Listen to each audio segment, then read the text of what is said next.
They told us to give a disclaimer. The views expressed on this podcast are those of the podcasters, any guests, and do not reflect any of the management, owners, sponsorships, or employees of thereof. Pretty much, if you're soft, don't listen to this podcast.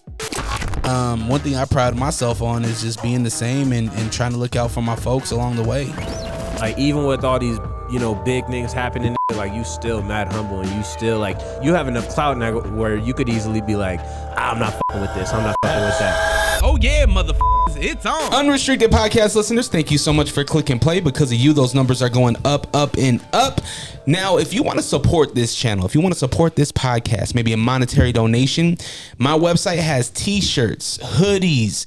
We have crew necks. We're going to be having some more stuff up there as well. I might be dabbling into the candle industry. Oh. Yeah, so that might be happening here soon.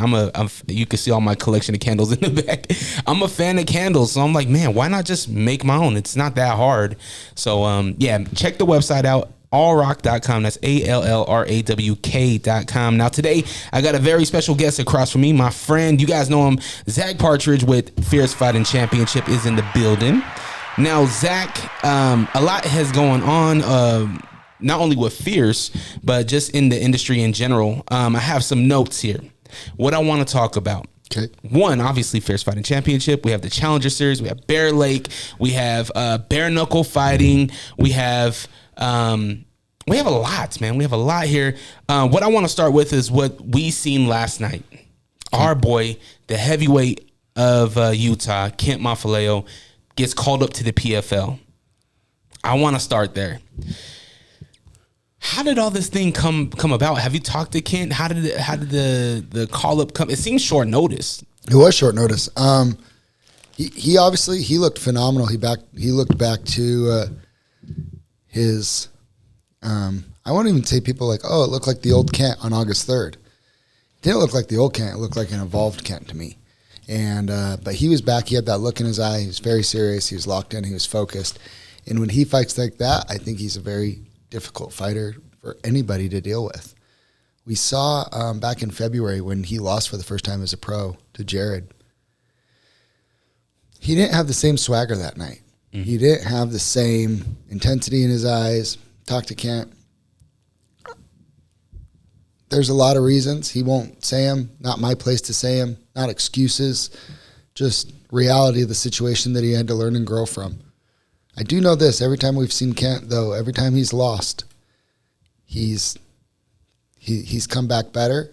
I expect nothing less from the lessons that he learned last night. But I thought he looked really good last night. After August 3rd, reached out to Marco and him, asked what's next. And for the first time, I got let me take a week, hang out with the family, and then we'll let you know. And I was like, I wonder if something's up. So I think the PFL reached out and contacted him pretty quickly after that August 3rd fight. I mean, you have to think about it. At that point, he was 6-1, 5-1, 6-1 in really 7-1. That Larry Gonzalez no contest was BS. Everybody knows what happened that fight. He's 7-1 heavyweight fighting and has good wins over good competition. I mean, it was only a matter of time before PFL, UFC, somebody was going to give him that type of a shot. And, it was the right time to take a shot. He looked good. He was healthy. He was in shape. Take the shot. Didn't take no damage that August 3rd fight.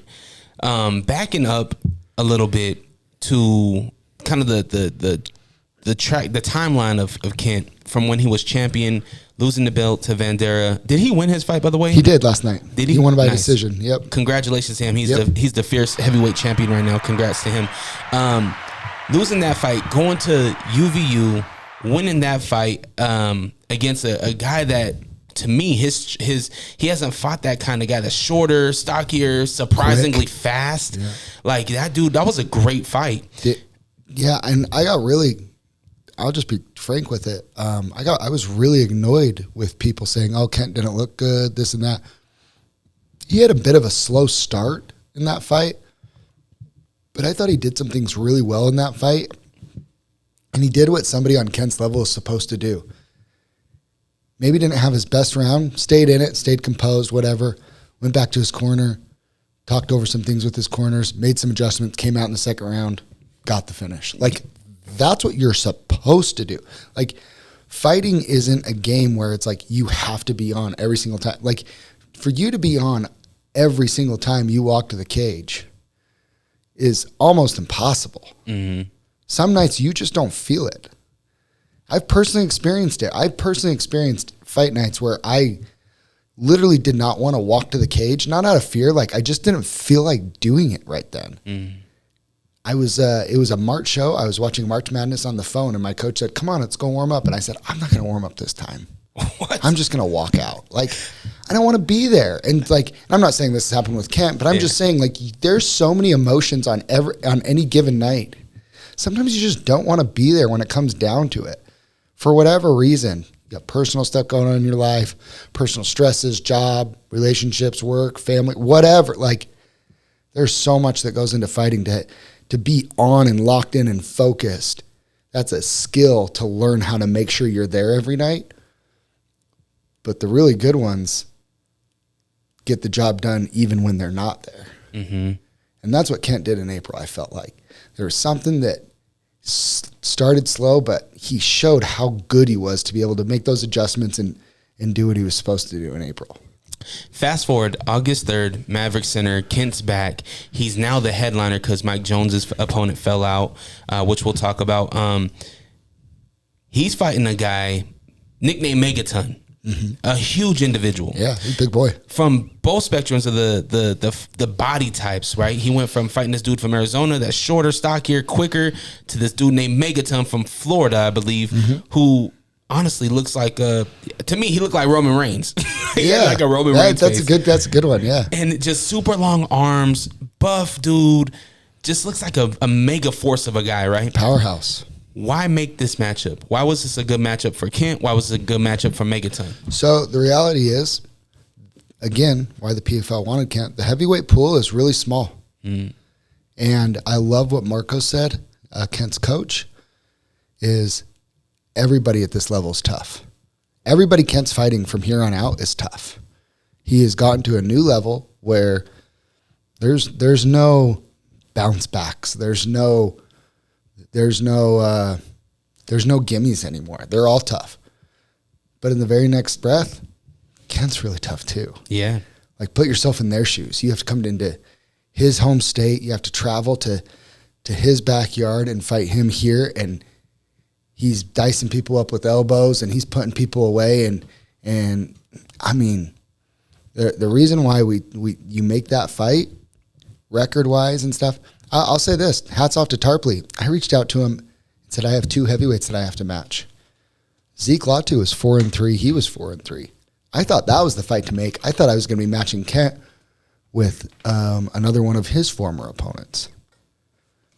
And when I reached out to him to let him know, I'll kind of just throw it out there. Hey, would you be interested in fighting on Salt Lake City on this date? And then they ask what opponents. These are the guys that I have. I kind of let them pick, but I know which one that I would like them to see. Yeah. But sometimes if they go a different way, then we think it through and, okay, yeah, that can work, makes sense. I just run it by the coaches. That way, ultimately, for the most part, they're choosing.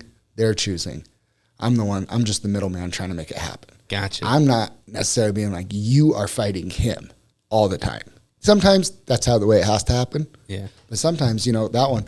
So I kind of reached out to him thinking him and Zeke would be the one dancing on August 3rd. He said, give me the tougher guy. Give me the guy with the better record, the tougher guy, quote unquote. We know how good Zeke is and how tough he is.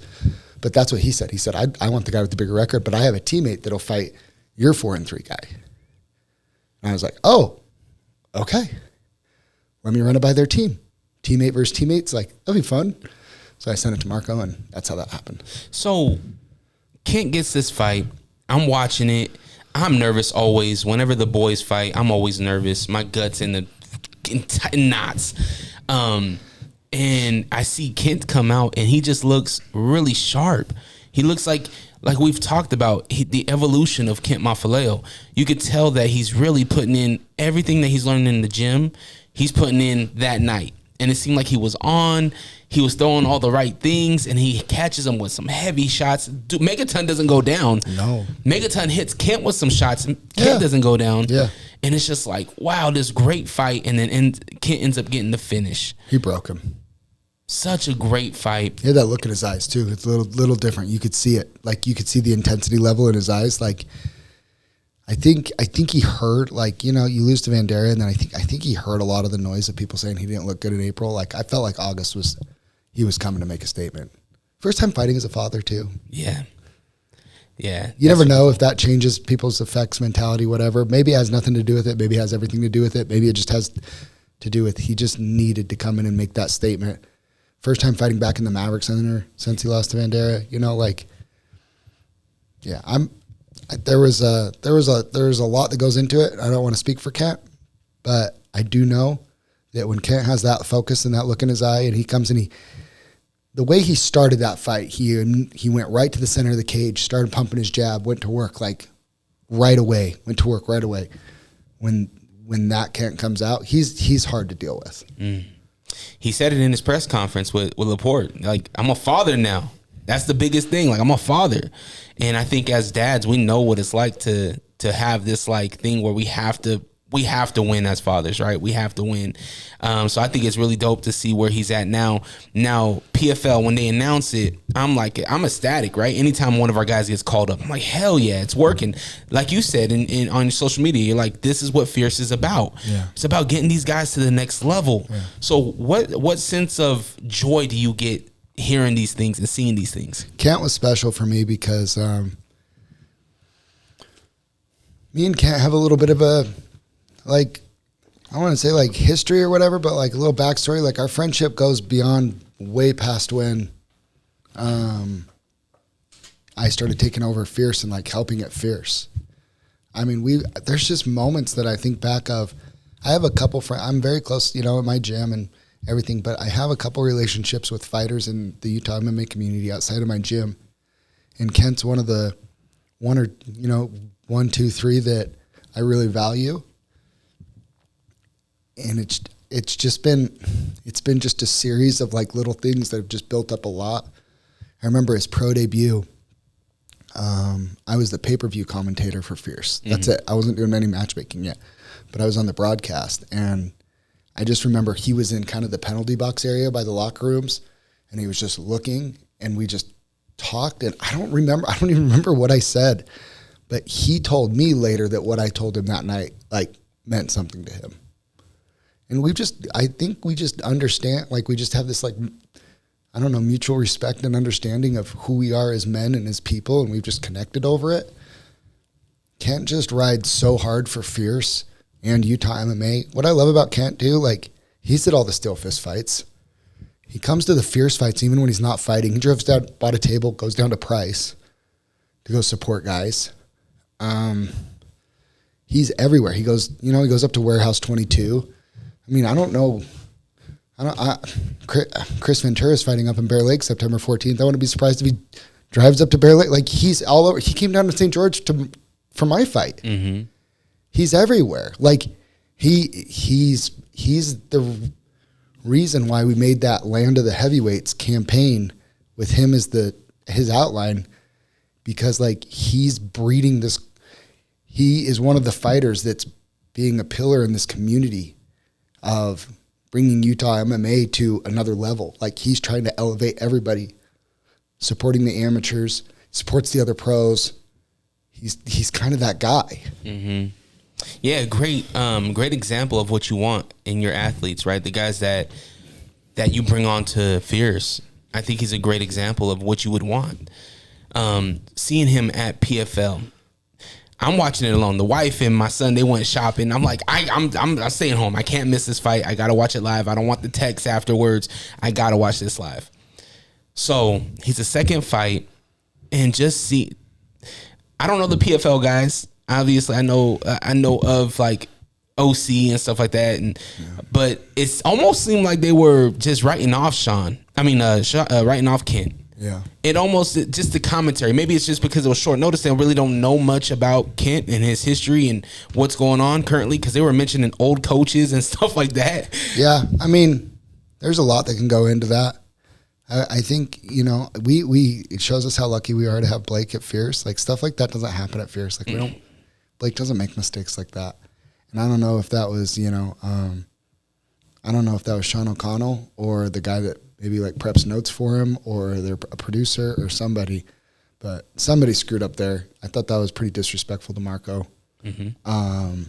Obviously, you know, Coach Ramsey, he's a great coach, and he is, you know, don't get it twisted. Like, he's the one that he took Kent to a new level. Kent went to a new level when he went to Ramsey. Like, Absolutely. No and ifs or buts. So, like, not taking away anything from Ramsey, and I think Ramsey and Kent still are, you know, they're cool. So it's like, I think Ramsey should get credit for some of Kent's success too. But at the same time, like, his current coach is Marco Sanchez, and but you got the sense that Kent was being brought in to lose to this guy who's supposed to be the favorite to win PFL Africa next year, as they said. That was the story, right? This guy's from Cameroon. We have another Cameroon. Just like Francis. Exactly. Yeah. By the way, that guy's really, really good. Hell yeah. Not taking nothing away from him. That guy is really, really good. Maybe I'm just biased because it's my guy. I mean, it was so fun for me last night. A lot of it was because I got to just be a fan again. Yeah. Right? You know, we have a lot of people around the Fierce team, and Kent's the easiest one to love. I feel like it happens the most during Kent's fights, but, like, you'll start seeing some of the Fierce staff, like, as the finish is coming, they'll kind of start, like, and it's like, we're still the promotion. Like, you have to be fair to all parties involved here, right? Yeah. And be professional, and it's about their experience too. And but to be able to watch Kent like that as just a fan, and I'm screaming at my TV again, that was fun. How good did he look? Like, even in the promos, he looks like his face, he had the cut, it looked nice, and, you know, he looked groomed, you know. To me, he looked like he belonged. Like, I honestly believe, like, that guy is really good. There was some things. Okay, so I'll say it. I don't care. There are some things in that fight that I thought Kent mentally looked where he needed to be. I thought he was doing the right things. He was eating all those leg kicks. I bet they hurt, but I don't think he was as compromised as they were trying to make it out to be on the broadcast. Like, you got to know who Kent is. Like, dude, he's not a guy that's getting stopped with leg kicks, or, you know, like, it's not going to slow him down and deter him, and it didn't. And you could even see that in the guy's face a few times. The camera went to him after he hit him, and Kent gets right back in his face, and he's on him. You can kind of see doubt start to creep into that guy, and that's really where I thought Kent could win the fight in the second or the third round potentially, is if this guy, he'd kind of been a bit of a can crusher. Maybe he was just that good that he was just beating guys really quick, but it seemed like he was beating a lot of inexperienced guys on his come up, and Kent was a little more battle tested. And you could see I think you could see a little bit of doubt start to creep in, like, this guy won't go away. Like, he's not going to get out of my face. And I started getting excited because that's where I thought Kent was going to be able to push a pace and kind of wear him down and maybe break him a little bit. He was doing a lot of the right things. That canvas, no doubt, was super slippery. Yeah. Kent's opponent complained about it during the fight. Ken almost got him with a nice little shot, you know, defend yourself at all times. When he was trying to complain about, hey, can we get this wiped up? But so Kent does a couple things really, really well. And one of the things that he does really well is he's deceptively quick. And he kind of does this like crow hop, like a baseball, like an outfielder that like loads up. It's exactly what he knocked out Larry Gonzalez with. It was so slick, like you could just tell he couldn't push off his back leg to like that explosion forward. And every time he got Maxwell Nana up against the cage, he couldn't get his feet under him to explode forward when he had him. And he also was very good about getting out of the way, but like you could tell, like Kent wanted to explode and couldn't. And then I do wonder, and I'd love to ask him about this. I texted with him a little bit last night, but I would like to ask, like, Was there times that you wanted to throw elbows and you couldn't? Because PFL, you can't throw elbows. Really? Yeah. So that's because of the tournament style. They don't want their guys getting cut up and busted up from elbows. Oh my gosh, that makes sense. Because I was like, why is he throwing elbows? So at PFL, because there was a couple times when he's in range for his elbow. You saw him. He tried just to grab his head and almost force it at one point to knee him, because you can knee, but you can't elbow in the PFL. That's like one of their own custom rules. Wow. So, but all in all, I mean, I thought Kent represented himself. Utah, his team, everybody. I thought he represented very well. He fought a guy that. Man, you have to understand, PFL, put this into perspective too. PFL and Bellator just merged this year, right? Wow. They have a overloaded roster, and they are trying to cut people and shed people left and right. A lot of these featured fights, it's like one fight, you're on one fight deals, whoever loses gets cut, whoever wins gets kept. Wow. Like these featured bouts, like Julian Ruiz, when he fought, like I was told, like, yeah, this can turn into a multi-fight deal for Julian, or it could be a one and done. But at the very next breath, like the guy he's fighting, Julian beats him, he's on his way out. Julian stays. Like it's almost like a tournament style for your contract, right? Yeah. So they have all these guys, and they're trying to get rid of guys. And they had to bring Kent in because nobody on the current roster wanted to fight this guy. I don't blame him. The guy's scary. Cameroon, those kicks, as soon as he started with the kicks, I was like, oh, man. And then there was that one body punch.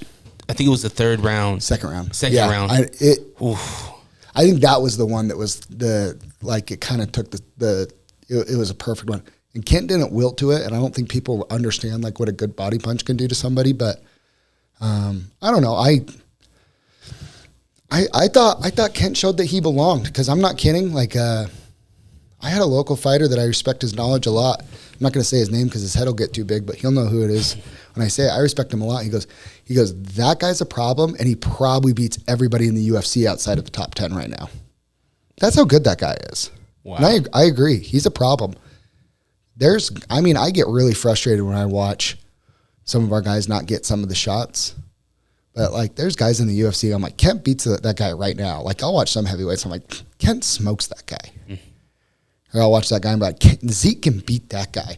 Or we'll be watching tonight, Mike Jones at 185, he smokes that guy. You know what I mean? Yeah. Like, we just got to get our guys. Joel Haro can beat. I'll see somebody on Dana White Contender Series. I'm like, Joel would smoke that guy. Why'd that guy get the shot, you know? Yeah. It's just timing. Yeah. Right. Timing is, that's a whole nother thing. But, everybody's complaining right now about UFC and our main event and Khalil Roundtree getting the title fight against Alex Pereira and stuff. I don't get it. It's just timing. I love it, though. I love Roundtree's opportunity. But it's just timing. Yeah. That's all it is. All the other ones are booked or not healthy right now. UFC needs a main event. Next guy up, Khalil Roundtree. Merry Christmas, dude. Yeah. Go make the most of your opportunity. And I feel like Utah embraced Pereira when he was here. Like, it seemed like he had a good time embracing Pereira. Yeah. Like I was just telling my friend Will Wonder, Figure 4 podcast, shout out to my guy, because he was like, UFC really doesn't have, we were talking about TKO and how the WWE has world star athletes that you can just pick, but the UFC doesn't, right? And I'm like, man, I wish, because Pereira, he's been on a great media run. His social media is great. He does great reels. Good. He has great content. Yeah. I think the only thing is that he just doesn't speak English. Man, you know what's crazy though? His pay-per-view numbers are starting to, like, he's not Conor, but his rise is as close as we've seen. And what he's showing is all the trash talk isn't what puts the spotlight on you. It's activity and winning.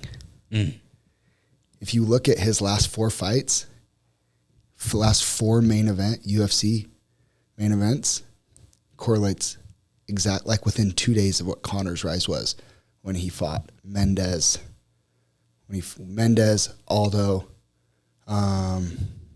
Nate Diaz. Is it Diaz, Eddie Alvarez, or however that played out?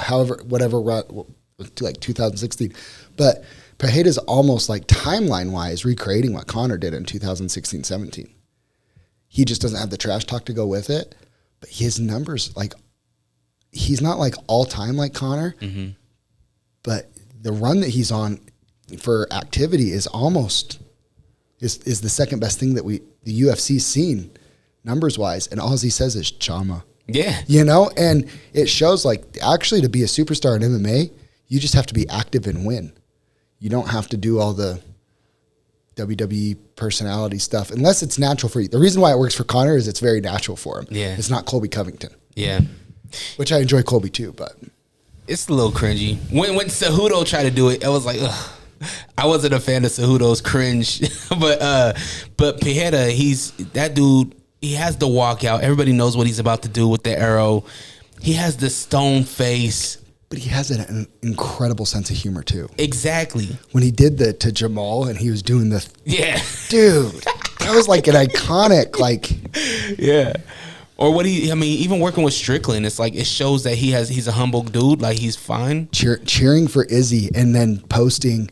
I guess I'm going to like getting this one back for Izzy. Like, what? Or when they're in the airport, he's like, dude, like go away, bro.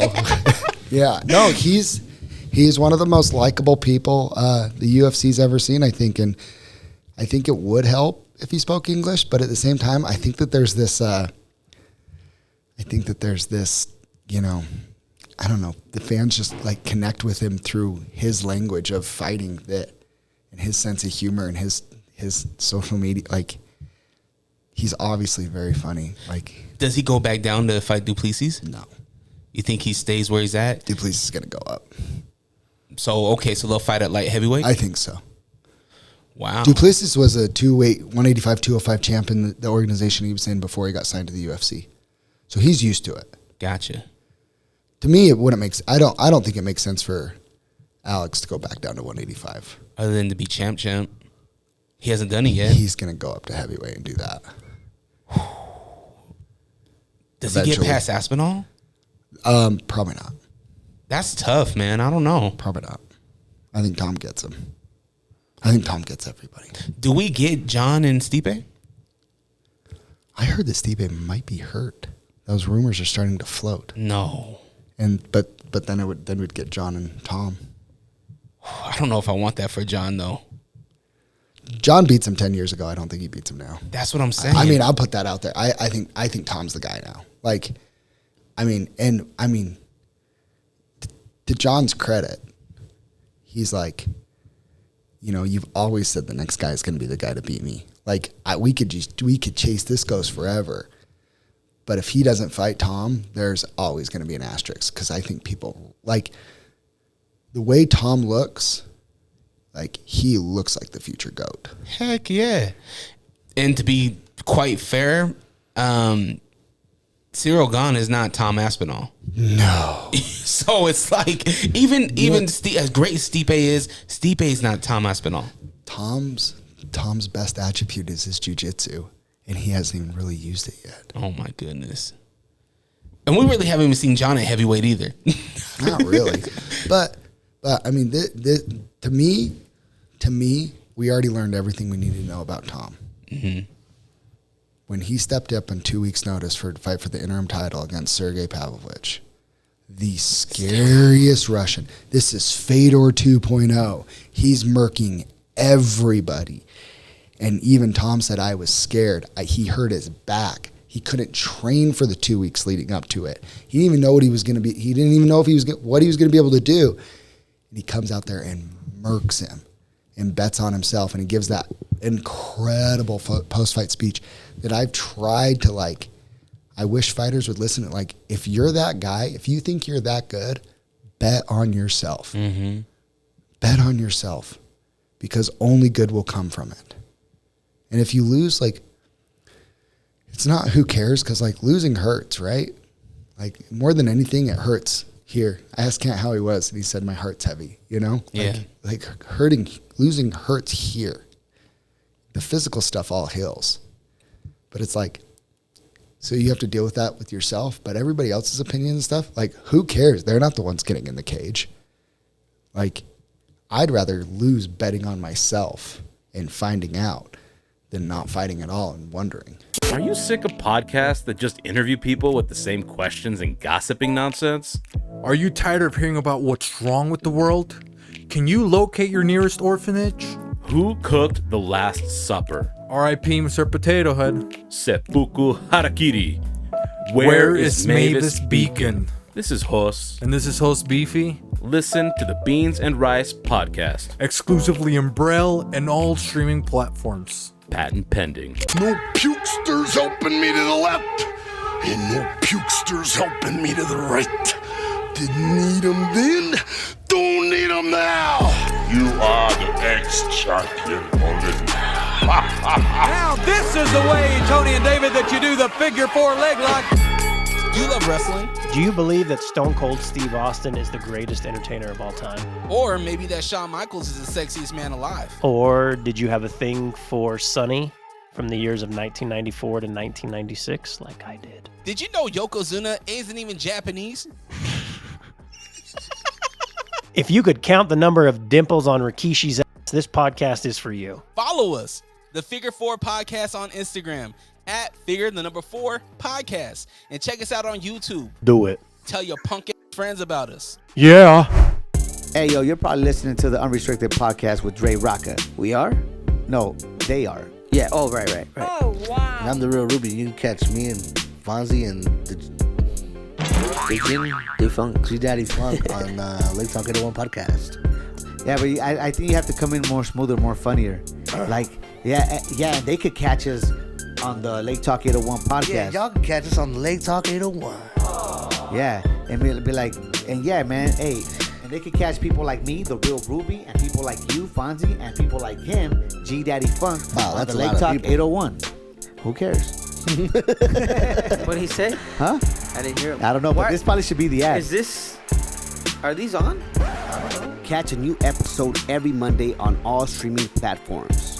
The Lake Talk 801. Tune in now.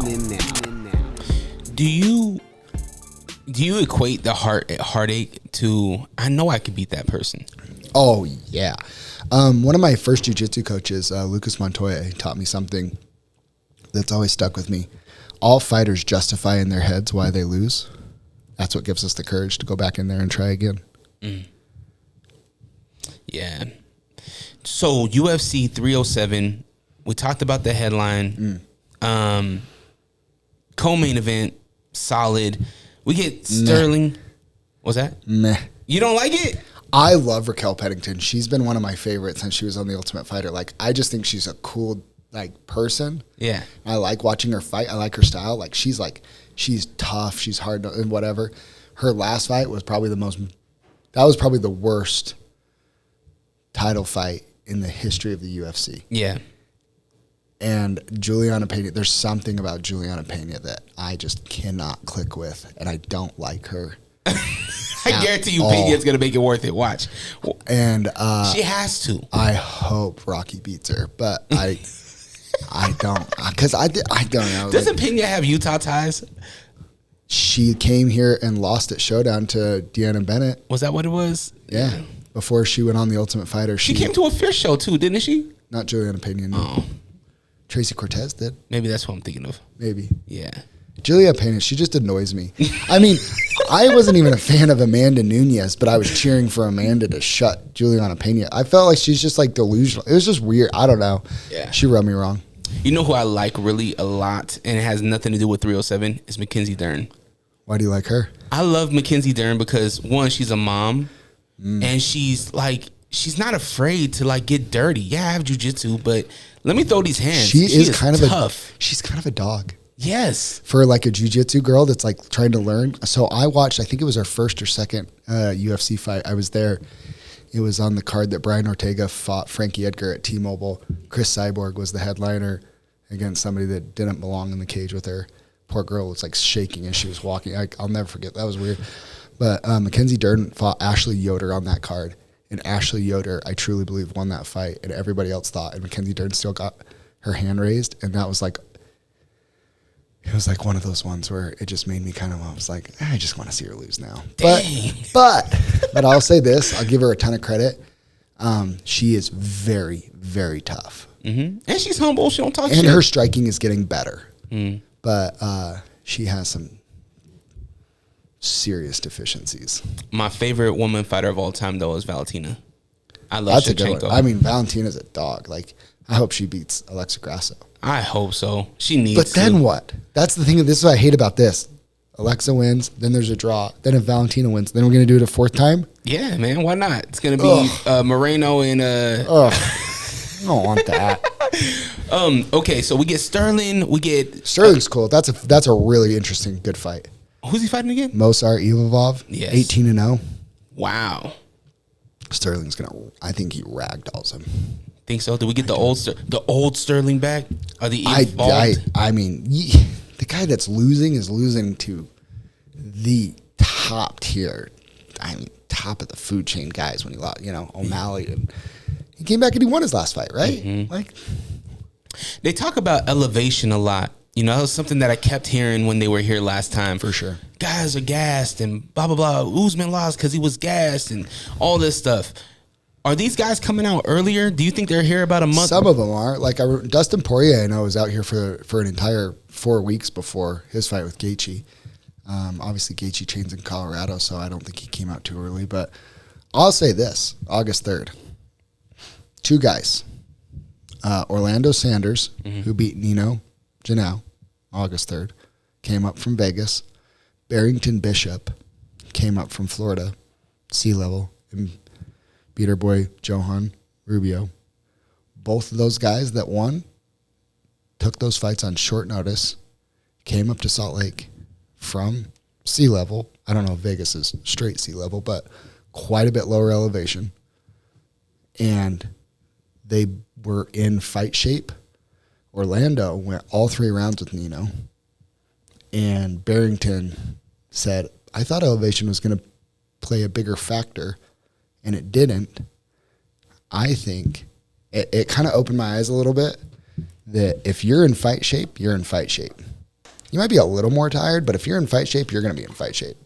If you're not in fight shape, though, and if you're not ready to go 15 rounds, like, I kind of think like the guy that fought Zeke was not prepared to even go 2 rounds. Well, he was retired for like 6 years, right? Yeah, he took a pretty long layoff, but I think I think it hits you harder if you're not as prepared. If you're as prepared as you should be, you'll be fine. If you aren't fully prepared cardio wise to fight for 15 minutes, it's gonna suck you even faster. That's all. What's going on with Jose Aldo? I thought he was retired. Why is he fighting? Baby. See, that's the one I think I'm kind of the most excited for. He looked so good in Brazil when he came back. I think he just realized he still got it. And he still has that itch and that fire to compete. I think he thought that he was losing it. Dude, when you are at the top, you got to remember, he spent a decade at featherweight undefeated. And I think once it was like, I might not be fighting for world titles anymore, I'll just go box. It's better. And I'm not going to be fighting for titles at the UFC anymore, probably. So we'll call that a career. And he did that boxing match, and I just think he still had that itch he has to scratch. And he got better. His hand speed was like focusing on boxing, he leveled up again. What is he, like 34, 35 now? Like, he was really a really young, long reigning champion. Yeah, what? Like, he defended 12 times, 11 times? Yeah, in 10 years. And so, I mean, I just think he just found a new fire, and he looks really good. And if he knocks off another young prospect, it's like, maybe he does go on one more run to that belt. I mean, he fought Merab here in Salt Lake and pretty much shut down Merab. Only guy Merab's never been able to take down is Jose Aldo here in Salt Lake. Wow. I was trying to tell my friend because, he was talking about the card and how kind of it's not that good. And I was like, no, dude, like, you're about to see a legend in MMA and somebody that has defended his title 10 plus times. Who would you equate Jose Aldo to in like WWE as far as like legendary status?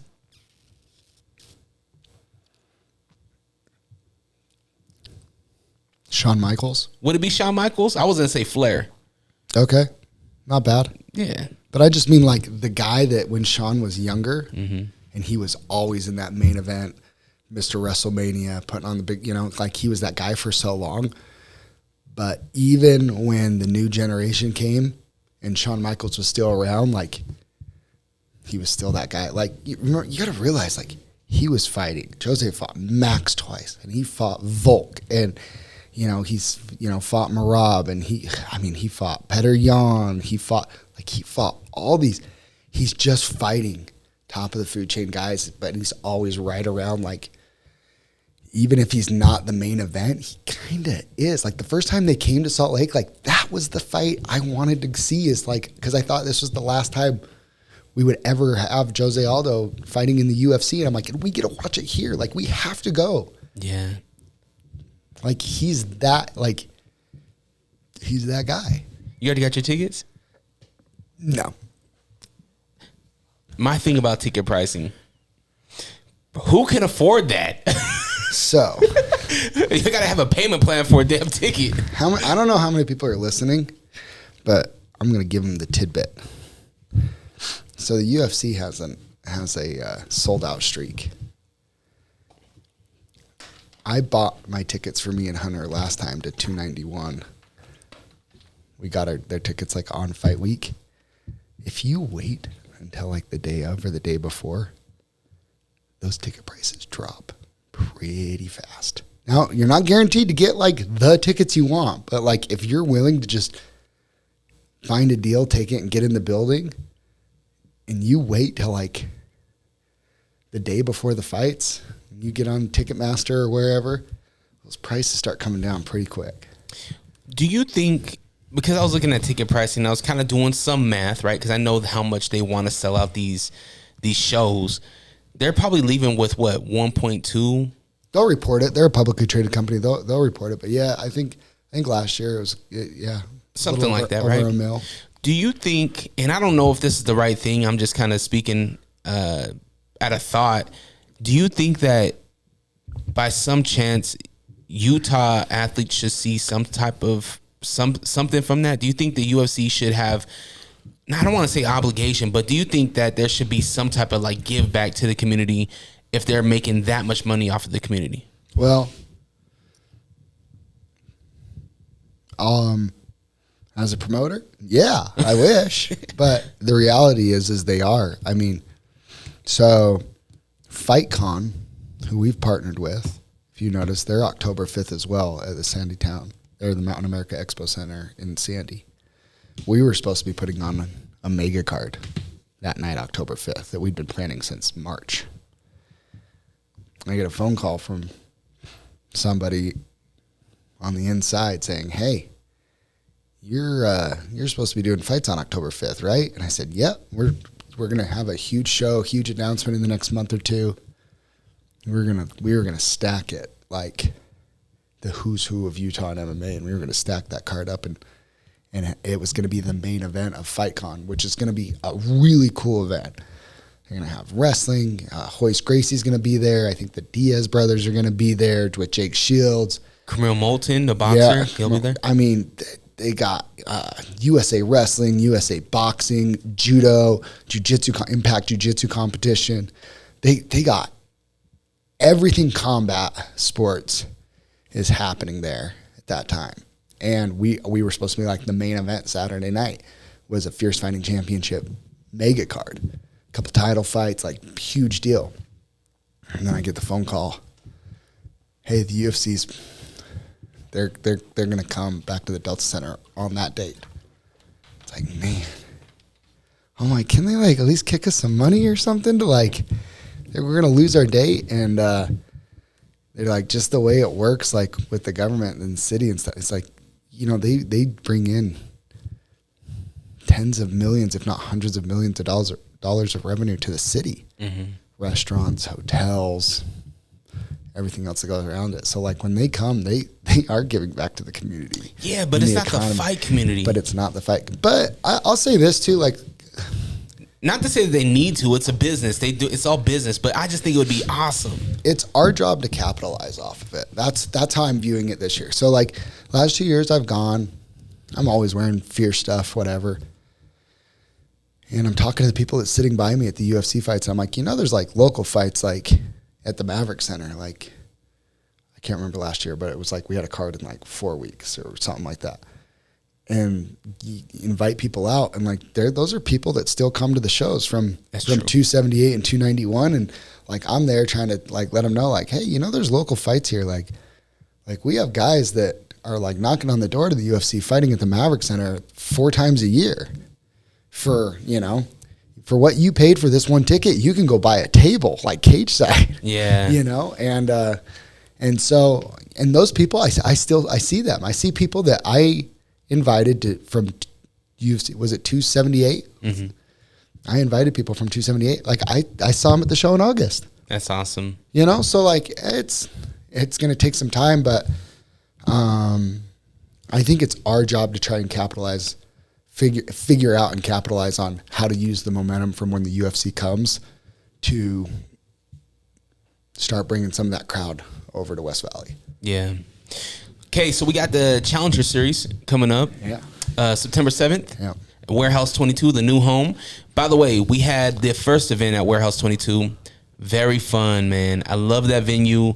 Obviously I'm above in the production team, but just seeing the atmosphere, it seemed like people really enjoyed it. What should we expect coming into Warehouse 22 on the 7th? So we fixed some things this time. I'll be making an announcement on Monday, but I'll say it here. We fixed some things. Spaghetti to Go is a local company there. They're providing meatball subs for dinner for people that buy tickets in the first 2 rows. We have less rows of seats and more standing room in the back, so it's a little bit more flowing. People said it was a little crowded last time. Okay. They felt it was crowded, so we opened up some things. We got a few more vendors that are going to come in because the open up space, a few more vendors to give people a little bit better options for food, drinks, and treats. So that's going to be fun. The card is 12 fights. We have a pro debut of our former lightweight AMI champion, Amin Garcia, who is a stud, and I expect really big things from him. He's making his pro debut against a guy named Abe Ayala, coming up from Vegas, who was on the very first Challenger Series in Price before I even took over the show. Wow. Back in 2020, 2021. Mm-hmm. So he was an amateur, so now he's a 1-on-1 pro coming up back to Challenger Series, which is kind of cool. And then we got 2 title fights. Wow. It's all happening. Warehouse 22, September 7th, fiercefighterchampionship.com. Garcia, he's a fun one. I like that guy. He's violent, man. I train with him all the time. Like, he's one of the guys in the room. He's a really good training partner, but there's a lot of guys that when it's time for him to get his hard rounds in, the line is pretty short of people that are willing to even train with him because he's a bad dude. Another guy that had a really good performance is Talon. Do we have any update on Talon? What's going on with him? Yeah, so we are going to be announcing our November Maverick Center card very soon. And not to jump the gun on it, it's going to be the biggest event and the biggest card that we've ever put on. I'll off air. Okay. I'll show you a little bit. Okay. But when I tell you that we are going to absolutely try and blow the roof off in November, Fierce has never put on anything like it. I promise. And the main event headliner, once contracts are signed and we announce it, I'm telling you, I think it's the biggest fight we've ever put on. Oh man, that's dope. Vandera just won. Will he be defending his belt anytime soon? It's very possible. But at the same time, we just have to wait. He's in an interesting spot because he's gone on a tear himself. Yeah. And I just won in Canada last night, and I think he's on the very, very short list to get back to the UFC. So we'll see. Well, you mentioned that these PFL, UFC, they're looking for heavyweights. It sounds like might have an opportunity coming. And he's trying to do 205 as well. So whoa, like he's trying to get low enough that he can do 205 heavyweight, whatever the UFC wants. Like he wants to be that guy. So, and he was already told before this fight, hey, like you're on the short list. Man, that has to make a fighter feel good. He deserves it. He's been putting in some serious work and literally fighting anybody that will fight him. And he's very good. He's more locked in now than he's ever been in his career, too. Do we have a health update on Zeke? How's his foot? I think it's getting healthy. I think I'd be surprised if we don't see him in November. He comes out, backtracking to August 3rd, he comes out and he rolls his ankle first round. No. I thought it was a slip, and then I watched the pay-per-view back. I was like, no, he rolled his ankle. He just stepped weird. Yeah. And goes on, and I gotta give Zeke's our guy. Gotta give Zeke his flowers. Puts on a great performance. Scared me a little bit when he was taunting and stuff like that. Dude, and ducking his head. I was like, that was Zeke. I was like, don't. I'm like, knock it off, bro. What are you doing? The dude he fought has long arms. He's a long, tall dude. And Zeke hit him with some shots, and he ate him until he didn't. Which is great. Yeah. But I'm excited to see Zeke get back in the cage. Bear Lake. A lot of things are moving with Fierce. This is a new endeavor, a fight at the lake. So if you remember our first Warehouse 22 show, there's a kid up there from up there. His name's Walker Pelto. He's a stud. When I say a stud, he's a stud. And he made his debut, and he sold like 50 some odd tickets down in Syracuse coming down from Bear Lake. So my previous life and my previous job, I used to work with a lot of cities. That kid Walker, his uncle, is an old friend / client of mine that I used to sell. He's the public works director up there in Garden City, which is the name of the town that Bear Lake is. So Bear Lake isn't a town. Bear Lake's the lake. It's in Garden City, Utah, and it covers Utah and Idaho, and there's towns around it. But the main one in here in Utah, is you come down the highway, you're in Garden City.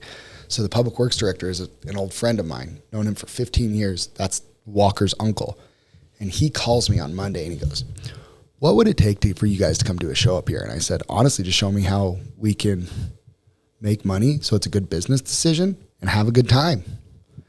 And he goes, we can do it. And we talked for about 45 minutes and he had me full on sold on it. And he goes, man, Walker sold 50 tickets. You got 50 people to travel, 2 hours to come see him in Syracuse. He goes, I'm telling you. And so they're basically taking their giant park. Have you been to Bear Lake before? I haven't. Okay. So as you come down out of the canyon, you go up to Logan, you go through Logan Canyon. Once you get to Bear Lake, you're on the top of kind of a hill. And as you come down, it's the most beautiful scene, this lake you've ever seen in Utah. It's this hidden, tons of people know about it, but there are a ton of people that have never been up there and don't know about it. And it's gorgeous. And there's this giant American flag that's like at the bottom of the hill at a park. And that's where we're holding the fights. And then right across the street is some cabins, beach, and lake. Like we're right by the lake. Wow. And we're going to hold it outdoor at a park. And it's really cool. Tickets are on sale. You can go up there at $20 and bring your own lawn chair or blankets or whatever, sit on the lawn. We'll have a giant 40-foot blow-up screen to show the fights on. Yeah. If they're grappling or whatever. And we're bringing the big cage up there, and we got 10 fights, and we're just going to watch them scrap, man. Wow, that's dope. It's exciting, man. Cole Schaefer versus Chris Chu is our main event. Wow. Dave Maggio versus Vince Wright is a co-main. Chris Chu just fought. Yeah, dude, Chris asked me for the fight before his last fight. He said, I want to fight. I'll leave it out because he's signed somewhere else right now, and man, it is a fight that could happen, but I was like, he's like, I want to fight him like before the end of the year. And I was like, and I'll tell you that, dude, he said, I want to fight Ben Robinson. After what Ben did down in Price and knocked out, I was like, oh, Chris, like, worry about this guy, and I said, I actually might have an opportunity for you. If you want to like be active and like fight quick, like I might have another opportunity for you really soon. I was like, if you're healthy, like take care of business August 3rd. And if you're healthy or whatever, like, we'll talk. And he texted me while I was still sitting cage side after his fight. And he said, I only got a 14-day suspension. I'm good to go for September 14th. And he agreed, like he knew, like, and him and Cole used to train together. So like, it's Like, and they're respectful, right? Like Cole, he's like, I like Chris. Chris is like, I like Cole, or I consider him a friend. Like, it's just a fight. Like, we both want to fight. Like, we're going to fight. Like, we're cool before. Like, we'll be cool after. Like, we're just going to compete. That's like, I love that part of the sport. Yeah. Chew had the whole Maverick Center, man. The amount of people screaming his name was dope. There's something. I mean, so I met his dad before his family came out. His dad actually is a business guy, and one of his businesses is the T-Mobile, Metro by T-Mobile, and they sponsored the show. And they said this was the first time, August 3rd was the first time that they knew Chris was fighting before the fight. All of his other fights, they had to find him on YouTube after. Really? That was the first time his mom and his dad ever knew he was fighting before his fight. I bet you there's a lot of fighters that don't tell. Like, not like that. Dude, Chris he's an interesting cat, man. But I really like that kid. Like, I really like Chris. He's a good human being and a good dude. I've never met him, but I love the way he fights. The August 3rd fight was a little scary, but it's great, dude. He has zero quit in him. No, you have to kill him. Oh, any health update on Johan? Oh, he's fine. He just broke his nose. Fighters. He just broke his nose. He was just splattering blood everywhere. He's fine. He's fine. It was a while since we seen him fight, so I was excited to see Judge get back in there. He was winning, too. He looked really good. I thought he actually looked better than he ever had before. It's just something, one of those things. He got his nose broke. His eye started water. He ran into a really long, that Barrington Bishop, he had a really nice long stiff jab, and he hit him right on the bridge of the nose after it was broke. I could see where I was sitting. Johan's eyes kind of start to water.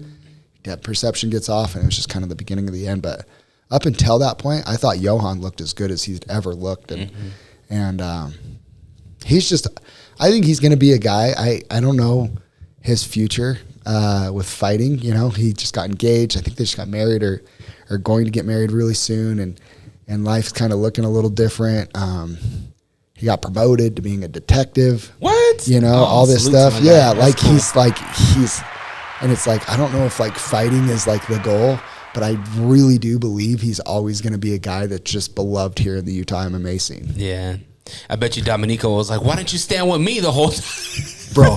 Dominico's like, why'd you stand with me when we fought? So the funniest thing ever, Ramsey was like, dude, I just got done rolling with Johan when he's getting ready for the fight. And he goes, I got up and I apologized to Dom for yelling at him because he goes, he's such a brute. Like they started and Johan got on top of Ramsey and Ramsey's like, I couldn't get up. And he's like, I got up and apologized to Dom for yelling at him for not being able to get up and get their fight together. Fierce. So we got obviously Warehouse 22. We got Bear Lake. We got a huge November card that's going to be announced soon. Do we have the rest of the year? Yeah. So, I mean, so we're doing the back-to-back thing twice. So we have back-to-back September 7th, September 14th, Warehouse 22, Bear Lake. We're taking October off because the UFC is coming, right? We're just going to lay low, let everybody save up that money for those UFC tickets if they're going to go or do whatever. And we're going to relax a little bit. And then we're ramping up. We have a really big card up in Idaho Falls, November 16th. I've already started matchmaking for that. And then it'll be like November 22nd, 23rd, that week, that weekend before Thanksgiving. We'll be announcing date, time, and start rolling out some matchups. And I am telling you, it's the best card we've ever put on. Well, we're really excited.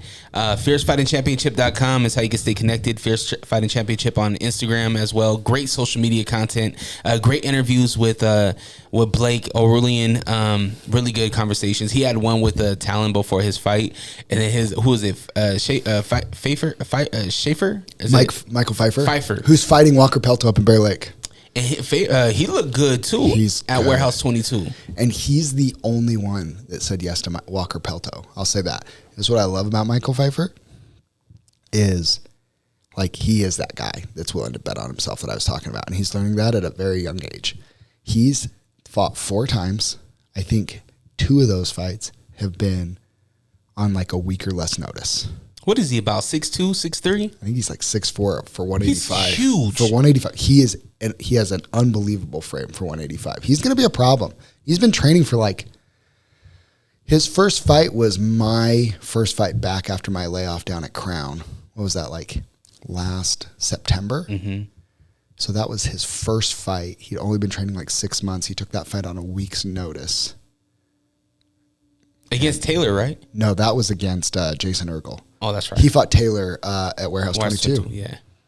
But was down 2-0 on the judges' scorecards to Taylor, and then found the third round finish against Taylor. Like, Taylor's a dog, you know? So it's like, I mean, Mike might be a real problem at 185. Taylor's also fighting out of weight class. He's going to be a welterweight. Like, that's where he belongs. I'm excited to see all these guys, man. Utah has so much talent. You keep on naming names. It's like, holy smokes. And this guy's young. And we talk about prospects and things like that. And guys that haven't even went pro yet, like Talon. Talon, I'll say this. He's defending his title in November. And that's one of the best amateur fights. It'll be one of the best amateur fights you've ever seen. So is he getting his wish? No. Malachi is fighting for the Steel Fist 155 title September 20th. Oh, okay. So I know he really wanted to get Malachi. that. I know he really wanted to get Malachi. I know, and I think that fight will happen. I think it will happen and stuff. But again, timing is everything, and schedules line up, and you know, we wish the best to Malachi. That it's a great opportunity for him over there and at Steel Fist and fighting for that title. I know you got a soccer game for your son. We're good. We got some time. Okay. Yeah. I do want to touch on more Utah MMA. Yeah. Well, it's not really MMA, but bare knuckle boxing. Mm-hmm. Some of our guys are putting their names back in the hat. Mike Jones is back. Yeah. He got the itch. He couldn't. What happened with this fight, by the way? August 3rd. Somebody pull out? Yeah. His opponent broke his foot. Oh. So, like, legit broke his foot. Mike, it was a situation where Mike, like, to Mike's credit, he had some injuries that he was battling through, but he was he was not going to pull out. He's a tough SOB. He's a tough SOB. Like, that's the Mike that we all know. But when his opponent broke his foot, you know, about 2 weeks out, we were kind of like scrambling, like, hey, we got to make something happen or whatever. And he just was like, you know what? Like, let me get my knee right. And then, you know, we'll get back to it. And so all good. Support him in that. And, you know, fighting is, dude, you got to look out for yourself and take care of yourself. And you know, I think, that was the decision that Mike and his camp made, and we fully support that. I think it's smart, too, where Mike's at, where he's, like you mentioned, the PFL, UFC, probably looking at him some way. I mean, dude, he's got to be close. I mean, the way he beat Trent Miller and then, you know, Jerome, and, you know, Jerome's still Jerome. Like, he's still respected, you know, and so he's the key with Mike right now, too. Yeah, you be smart, but he does need to remain active. So, you know, he gets this BKFC win, and then, you know, maybe we'll see him at the Maverick Center again in November or soon or somewhere else or whatever, and he stays active and starts stacking up those wins. He's gonna. I could see him going on a path a little bit like Chris Curtis, where he just kind of makes himself undeniable. Mm-hmm. Yeah. BKFC, obviously he didn't get the win, his debut at BKFC. He gets another opportunity. When is it? We were promoting September 6th. Yeah, September 6th. Oh, man, that's super close. The day before our Warehouse 22 card. Man, Mike, you better be in attendance. I want to see you, man. Winner and everything. All right. That's right. We have him. He's going to be fighting. We have Dominico that threw his name randomly in the hat. I was like, what? Dude, he was made for it. Hell yeah. He was made for BKFC. Yeah, he's a brawler, right? Like, he's the guy that's okay. Like, I'm going to take punches, but I'm going to give punches, too. But, yeah, but his style, and he's such a character, you know, and he's such a loving, and you know, I love his videos, and he was made for that type of a platform. And, you know, I love having him at the shows. I love the energy he brings. Like, you know, we had him come into the cage and do his promo. Cuts the best promo, you know, like, I love Dom. So, yeah. I told him, I was like, happy man, for him. I was like, why you just cut it go? You should have went first. Yeah. No, we saved the best for last on that one. True, he's so good at that stuff. Obviously, Trevor Bradshaw, he's back. He had a win in his debut. That's where that man shines. Yeah, I mean, the bare knuckle. There is a style, like the thing, like Trevor, Dom, right? Like those guys that hit hard and keep walking forward and do stuff like that. You know, they're always in the MMA world. They're always going to have to deal with those wrestlers that are like, "Hey, you want to stand and bang? Nope. Like, stop this takedown, sucker." You know, but in that squared circle, like they don't have to worry about that, man. And it's fun. Like BKFC does serve a purpose for some of those athletes that will allow them to shine in a way that just MMA won't sometimes. Not that Trevor hasn't had incredible moments in MMA and can continue to have incredible moments in MMA, but like there's something about the bare knuckle thing too that you can just look at that guy and be like, dude, he was made for this. And like Trevor, Dom, like those are guys that were made for it. I mean, Mike's kind of made for it. He has so many other skills too. He's phenomenal wrestling and everything else, but which we haven't seen. Dude, he choked out Trent Miller on the ground. That's true. Some good stuff, but yeah. No, I mean, Trevor and Dom, it's like those guys. I'm like, those are guys that I'm really excited to hopefully see make some noise. I'd like to start seeing those guys get invited on cards outside of Utah too, and like, that's where I think, if I'm being honest and frank, I think BKFC is missing the boat a little bit with the Utah guys. Dude, I know Trevor Bradshaw's just been sitting around waiting for a call from them because, like, we check in periodically, maybe about matchups at Fierce, whatever, and he's like, BKFC might have anything. Like, those guys, like Dom and Trevor and some of those guys, like, they could make some waves, some of the other shows too, and they could bring a whole new viewer. Like I don't think that this show, maybe I'm wrong, and if I eat my words, that's fine. I just don't think this show, without having Mike Perry on the card, is going to be like the last one.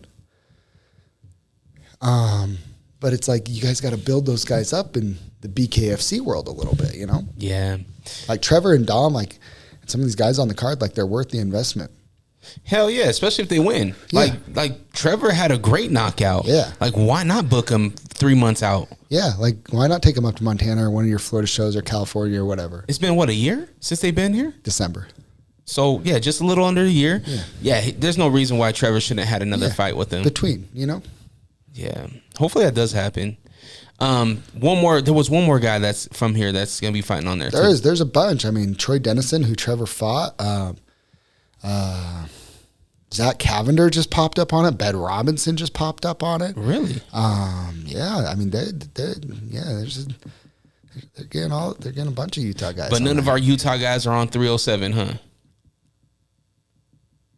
Or do you know something that you haven't revealed? I know something, but I can't say.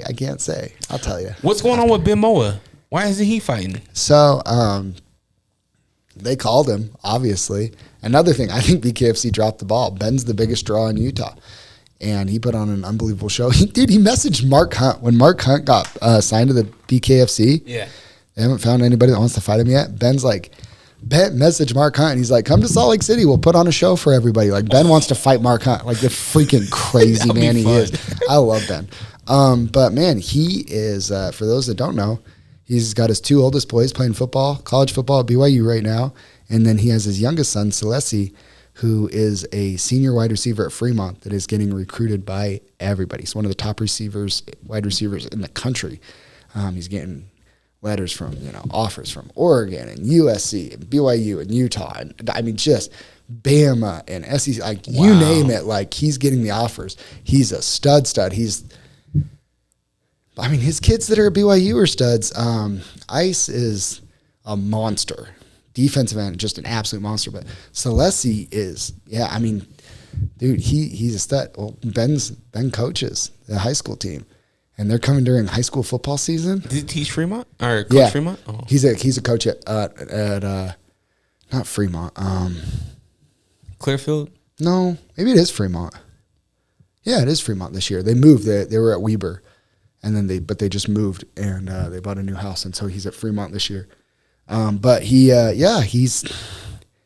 coaches, and it's like, he's like, my kids come first. Like, I had my pro football career, I had my MMA career. Like, now it's my times for my kids' careers. Like, my kids come first. Like, I don't fight during football season.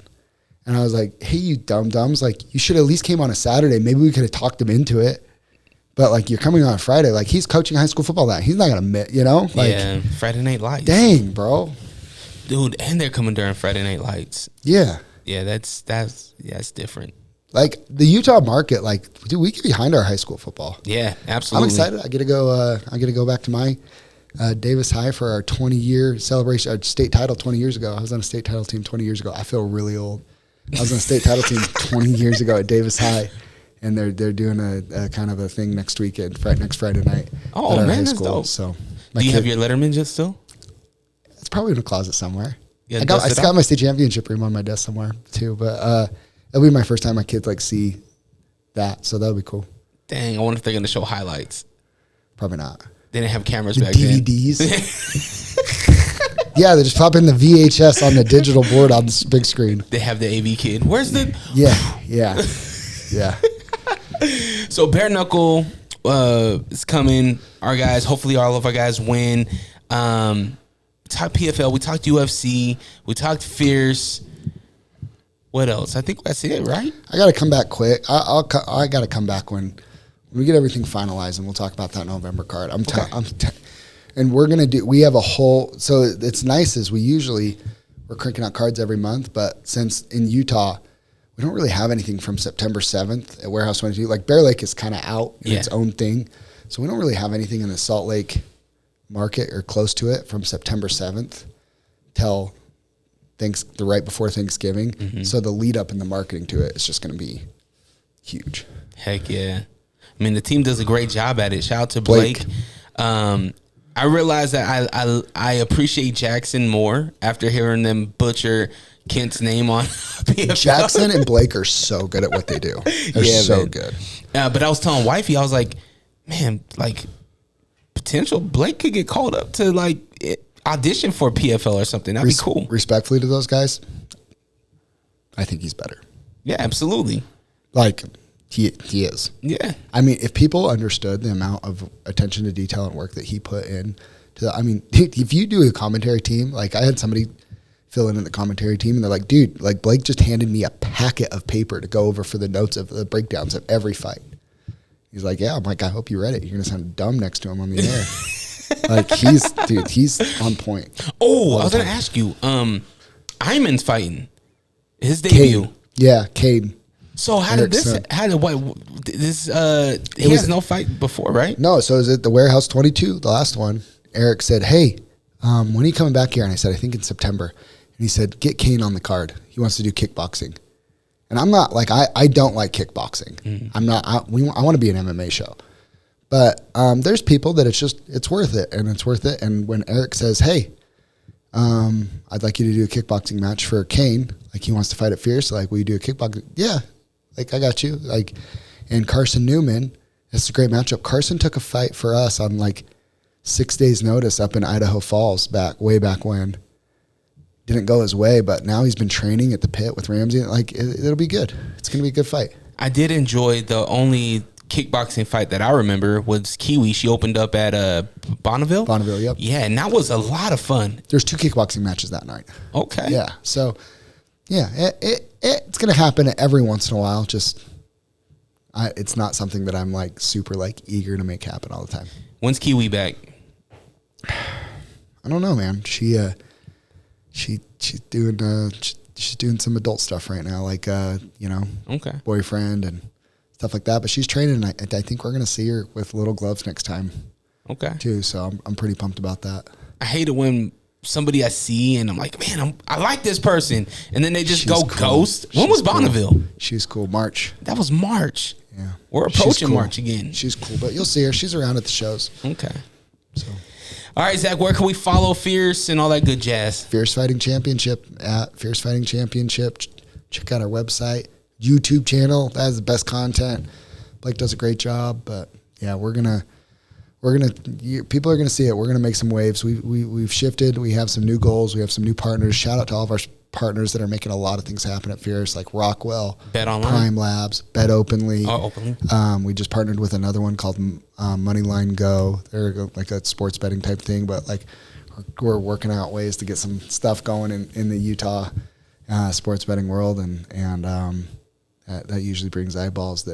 Which the whole goal of that is getting out of Utah eyeball.